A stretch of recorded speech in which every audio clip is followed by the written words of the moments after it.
Bien, ya está con nosotros nuestro invitado, Aurelio Ochoa, experto en hidrocarburos, ex director de Perú Petro, de Petro Perú y presidente de Perú Petro, un hombre que conoce el sector, que no tiene ninguna atadura, ningún compromiso con nadie, sino con su conciencia y con su experiencia, y por eso lo hemos invitado hoy al programa. Buenas noches y bienvenido, Aurelio. Oscar, gracias por la invitación, muy amable. Empecemos con lo nuestro. ¿Por qué el ministro de Economía, José Arista, que se supone debe estar bien informado, dice cosas como, por ejemplo, que Petro Perú está quebrada y que sus trabajadores ganan como jeques árabes? ¿Esto es desconocimiento o mala leche? No, yo diría que quizá bajo la influencia de una serie de gremios empresariales, él finalmente se lanzó, digamos, en una primera oportunidad. Sin embargo, es bueno también a la vez ser justo en este caso.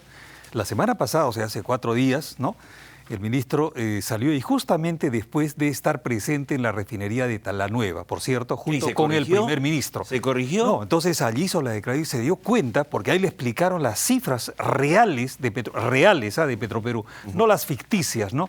Las exageradas hay, digamos, por gente que lógicamente no quiere a Petro Perú, pues, ¿no? Entonces se corrigió, ¿no es cierto? Pero no dijo que se había corregido, simplemente dijo, no, lo que he visto me ha impresionado y nos ha impresionado junto al primer ministro respecto a lo que es la nueva refinería de Talara y las cifras que precisamente alimentaron a ese pronunciamiento del ministro de Economía. Y él señaló muy claramente que ya en este momento estaban produciendo 75.000 barriles y que la tendencia era, ¿no es cierto?, antes de fin de año estar cerca de los 90.000 barriles diarios de petróleo, la nueva refinería. Recordemos que la refinería está programada para 95.000 barriles, ¿no? Entonces, ya lo que anteriormente había señalado con relación a que estaba quebrada, por cierto, no puede estar quebrada una empresa que primero que no es que se haya declarado la quiebra. Así y otra es. cosa adicional, ¿quién es el propietario de la empresa? 100%. Es el Estado peruano. Y el Estado peruano tiene en este momento una pequeña entre comillas, espalda financiera en el BCR de 83.100 millones de dólares. 83.100 millones de dólares, ¿de acuerdo? Expresada precisamente en el último boletín del día 3 de octubre del BCR, ¿de acuerdo? Entonces, lógicamente, pues... Tiene el respaldo del mundo. Por favor, ¿no? O sea, bueno, y con claro, pero algunos dicen no, pero tampoco hay que regalarle pues a la empresa. Y repiten también eso de que el país mantiene a Petro Perú cuando Petro Perú es el que genera sus ingresos. Efectivamente. Y la refinería está para eso. ¿Es un buen negocio, Aurelio Ochoa? ¿Es un buen negocio la refinería o es un mal negocio el Perú? Va a ser un buen negocio. En este momento ha tenido problemas, como sabemos, en marzo, ¿no?, cuando esta unidad de flexicoking pues había malogrado por efectos del corte eléctrico, ¿no? Entonces, pero ya está funcionando a partir de agosto, está funcionando a plena capacidad. Entonces, ¿qué pasa? Precisamente esa unidad es la más rentable y eso es lo que va a permitir precisamente, ¿qué cosa?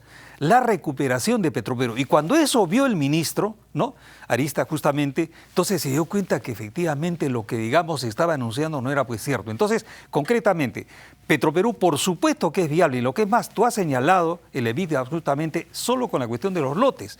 Lotes únicamente. No entonces, estoy hablando todavía. Claro, el próximo domingo vamos a lanzar claro, unas cifras. Entonces, ¿qué pasa? Con relación a la refinería, el ministro justamente es un economista que conoce pues la especialidad. Entonces señaló que a finales de este año ya deberían estar en azul, en general la empresa, ¿no? Entonces, en azul.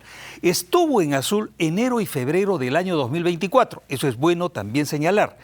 El año 2023 y 2022 es cierto que ha sido pues una catástrofe económica, financiera. Pero el año 2024, enero y febrero, ¿no es cierto?, también fueron en azul las cifras. Lamentablemente, en marzo de este año vino el problema de esta flexicoking, ¿no? Entonces, y claro, al pararse por varios meses, que había que es una maquinaria compleja de alta complejidad y más muy moderna, entonces, obviamente. Eso justamente ocasionó esta situación, pero felizmente ya está funcionando y eso pudo verificarlo el ministro de Economía. Bueno, entonces, por esa parte me parece que ya, digamos, está solucionado. Pero me parece que en este caso, felizmente, ¿no es cierto?, el caso digamos, del Estado, dueño de Petroperú, ¿no es cierto?, y por decisión política, lógicamente, del actual régimen, pues simplemente hubo el famoso decreto de urgencia que todos conocemos, ¿no?, de salvataje de Petroperú, pero todos piensan que se le ha entregado dinero. Así es. Entonces, allí, por ejemplo, hay una confusión. No se le ha entregado dinero, por favor. O sea, ojo.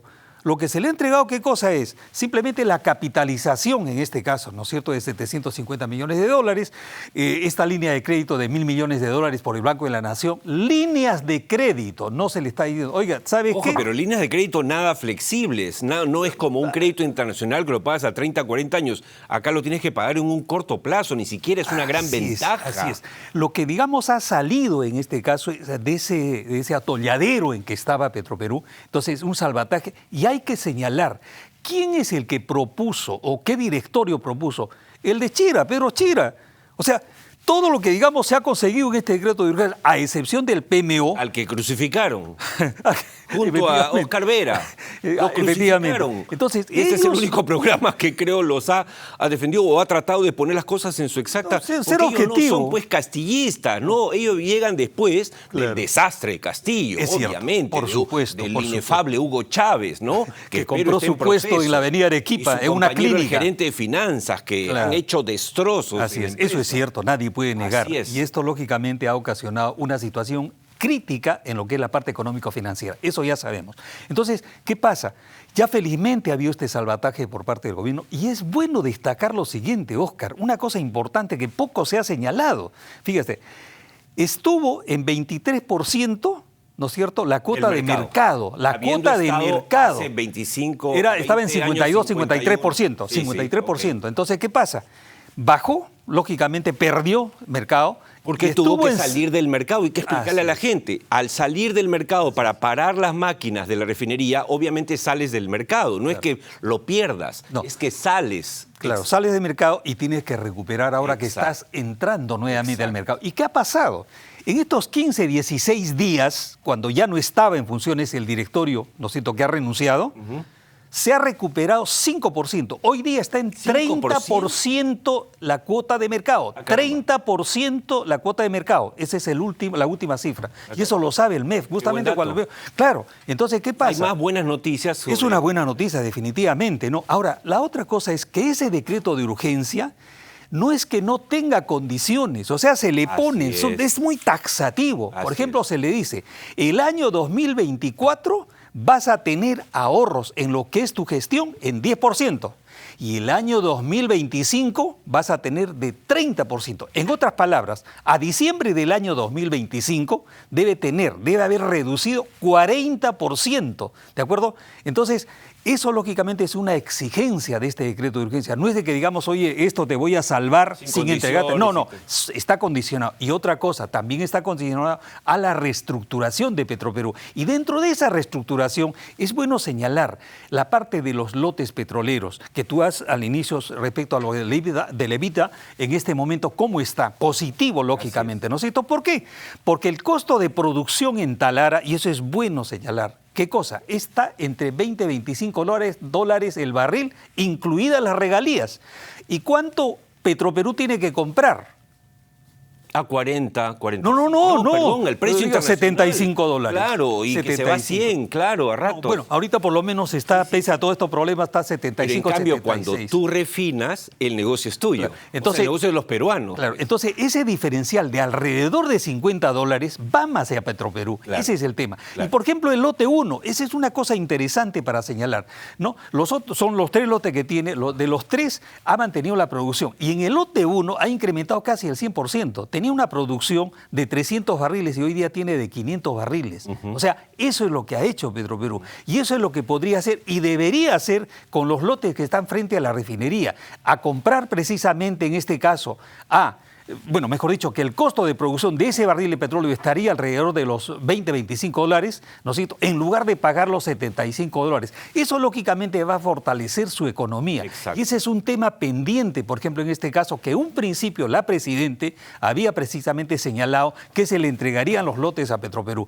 Bueno, después retrocedió, pero espero que dentro de todo este paquete, y hay una cosa, no es que lo dice Petroperú, es Arthur de Little, ¿no es cierto?, esta consultora internacional objetiva, ¿no es cierto? Entonces, esa, por ejemplo, entre una de sus sugerencias, 4, la principal estaba, oiga, sería bueno que ustedes tomen los lotes que están frente a la refinería, que se le entreguen. O sea, no es que Petroperú se le ocurra, sino Arthur de Little había señalado. Entonces, me parece que, claro... No el partido Perú Libre, no Castillo. sencillo. Arthur the Little, por si acaso, ¿ya? Porque hay unos ayatolas.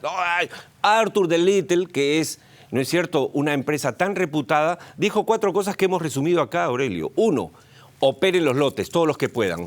Le dijo a Petroperú, por escrito. 2, empiecen ya con la refinería que ya va a dar plata. ya Empezó. Y lo hicieron en la administración. Le dijo, gobernanza y eso traten obvio, de reducir personal. Así es. Obviamente. Y la parte de los lotes, ¿no? O sea, esas 4. Entonces, esas 4 sugerencias, recomendaciones que ha hecho este estudio, muy profundo y se ha demorado, creo, 2, 3, no sé cuántos años.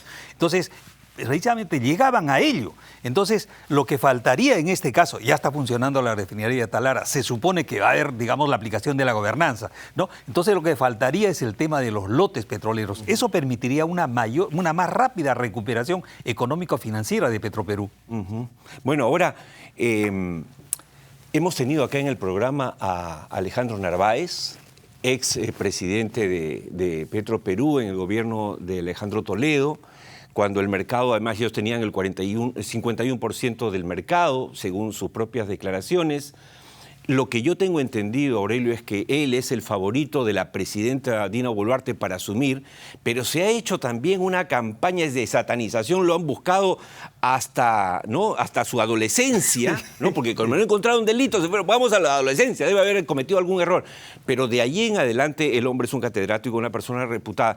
Tengo la impresión de que el ministro Arista está aguantando todo porque un poco le dice a la presidenta, bueno, mira, si tú pones a Narváez, nosotros no ponemos directores. O sea, ¿podemos seguir así, Aurelio? Bueno, fíjate, donde manda capitán no manda marinero, así de simple. Esto es acá y en la China, ¿no? Entonces, a mí me parece que la presidenta tiene que decidirse, ¿no? O sea, no quiero opinar, la conozco, es una buena persona, ¿no? La persona que tú has mencionado. Sin embargo, si la presidenta considera lo que ha decidido, pues simplemente la aplica. Por eso tiene el poder político. Entonces, acá no hay que no me gusta, que por acá, que por allá. Oye, ¿no estás de acuerdo? La puerta está abierta. Nadie es indispensable.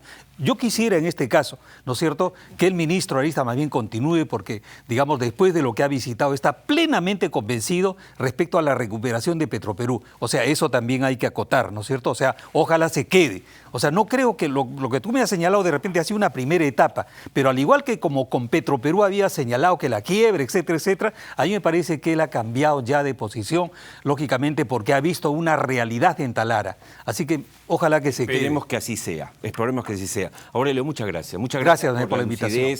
Por la franqueza. Obviamente, acá no queremos satanizar tampoco, yo no tengo nada, no conozco, o no tengo el gusto de conocer al ministro Arista, pero en lo personal a mí me disgustó mucho. Me disgustó mucho que el ministro de Economía y Finanzas, en vez de defender a su empresa, la primera empresa del Perú, la ataque. La denoste, pero además con falsedades, porque si estuviese quebrada, bueno, ya estaría cerrada, pues, ¿no? Y hay efectivamente pero se ha algo de corregido. 80.000 millones de dólares que respaldan. Pero se ha corregido, así que eso es lo importante, ¿no? Entonces, qué bueno y nos alegra. Vale la pena. Muchas gracias. Gracias por la Aurelio. invitación. Y bueno, seguiremos conversando. De hecho, esperamos seguir recibiendo buenas noticias sobre nuestra empresa de bandera que es Petroperú. Muchas gracias por estar con nosotros.